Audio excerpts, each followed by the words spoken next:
dingo, the largest terrestrial predator in Australia, one of the only wild canines left. Across the whole of Australia, they are on the brink of extinction. The intriguing and curious dingo plays an important role in our natural environment. The dingo is one of Australia's apex predators. It was believed that the dingo had arrived in Australia 3,500 years ago, likely introduced by Asian seafarers.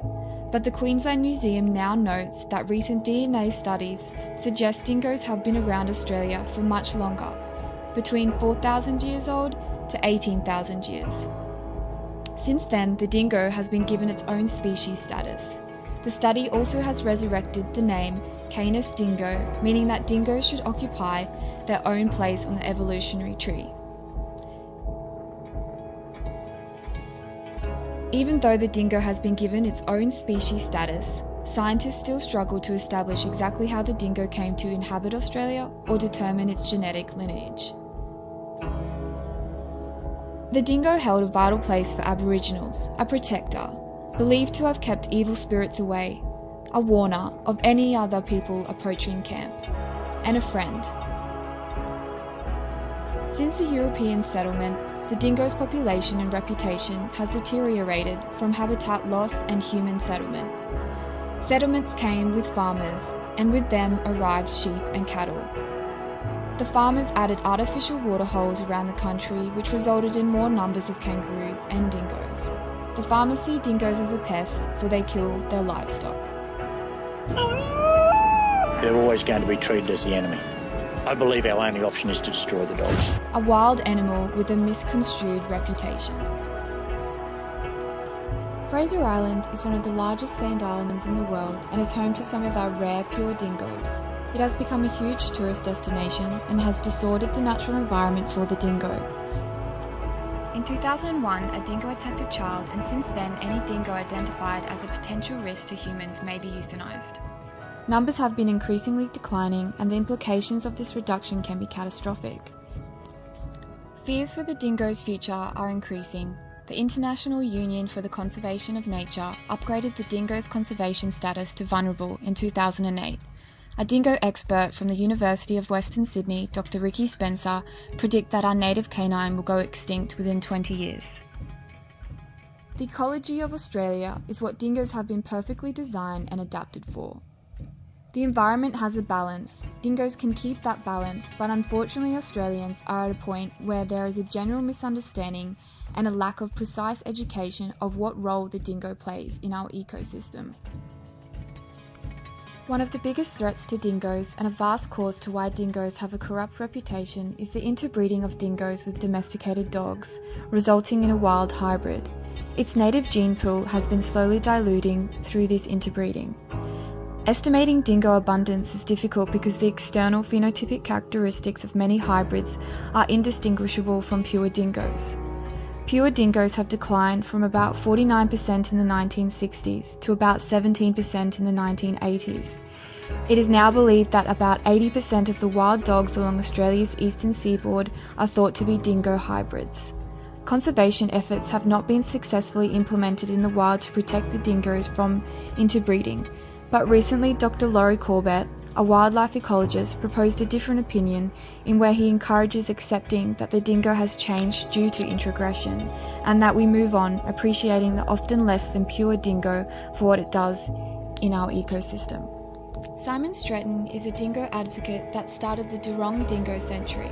I met Simon at his sanctuary, where he provides a safe place for pure dingoes to breed and live safely from being baited, trapped or shot, to get a better understanding about these creatures and the current situation facing them. The dingo plays a brilliant, fantastic role. The dingo's been living in Australia, who knows, from 18,000 to maybe 70,000 years. So the dingo has kept the environment in balance. Now the dingo is what they call top order predator, the top of this cascade thing, tropic cascade. And so the dingo being the top order predator, like the shark is in the ocean, the dingo is also a scavenger. So if something's died, they will eat it. But since white man has come here and brought in all these feral pests and broken up the ground with ploughing and livestock and changed rivers and all that sort of thing, white man has put the whole ecosystem out of balance. Farmers are using methods such as baiting to try to eradicate the dingo problem. 1080 is a baiting method used which has devastated the pure strain dingoes and other native wildlife. It is an excruciating and painful death to all that comes across it. Well, probably two things will be the biggest threat to dingoes. Out in the wild is breeding with wild dogs, because we can't control that. But my pet hate is the incessant, crazy use of 1080 poison or 1080 baits. It's one of the most vile baits around. They're banned all around the world, except New Zealand and Australia. The way it's used, the government, the councils, the farmers, they try and tell everyone it's the most humane way to kill a dingo or a dog, but if you've seen one die, it takes 22 hours. It is the most vicious, vile, angry, destructive way to kill an animal. But could farmers change their perspective and see the dingo as an ally rather than an enemy? A growing body of research argues that dingoes can be effective at restoring the land by also controlling kangaroo and feral goat populations. One couple are leading by example and have taken an entirely different approach. In Western Australia, David Pullock and Francis Jones have made the decision to regenerate their property. After leaving the dingoes to thrive naturally, they found that native vegetation was much more abundant. This small vegetation would not survive without the dingo because it would get eaten by rabbits, kangaroos and cows. So the dingo keeps everything in balance. So now that we've got rabbits, goats, sheep, pigs that are breeding out of control, if dingoes are left alone, they will suppress all that. But now with all this 1080 baiting, you see all through the top of Western Australia, the Northern Territory and Queensland now, because the excessive use of baiting and killing off the dingoes and wild dogs, it has now allowed the kangaroos to breed out of control, especially the pigs. When dingoes are persecuted, the pack structure becomes distorted. The social structure of the dingoes is imperative for their education, stability and behaviour. Most of attacks on livestock happen where juveniles are left without the guidance of the adult members of the pack. Studies have found that taking lethal action against dingoes can increase the incidence of attacks on stock and boost the population of herbivores that compete with cattle for pasture. On Fraser Island, the same issue is happening. The Department of National Parks maintains that since only a selective number of dingoes are euthanized, there is no evidence to indicate that this low-level removal would impact on the social structure or viability of the island's population.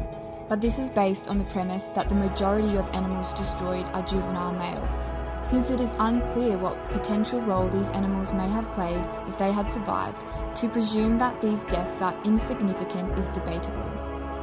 A recent study suggests that the killing of the problematic dingoes on the island may have led to a significant destabilising effect on dingo social structures, resulting in heightened stress, elevated breeding rates and fatal scattering of poorly socialised juveniles into neighbouring pack territories. The study also suggests that there may be genetic concerns such as an increased genetic variability of the remaining population. So is it acceptable or ethical to kill native wildlife in a conservation area such as World Heritage listed Fraser Island? The dingo is legally protected only in federal national parks, Aboriginal reserves and World Heritage areas, except Fraser Island where 110 pure dingoes have been killed since 2001. As the threat of wild dog interbreeding is much less prominent and controlled on the island, it is essential to keep these pure dingoes protected to save the species. No state conservation measures have been taken other than that the Australian federal government has published best practice guidelines to manage and conserve dingoes. What can we do differently? First thing is education. We've got scientists, we've got wildlife people that understand the role of the dingo.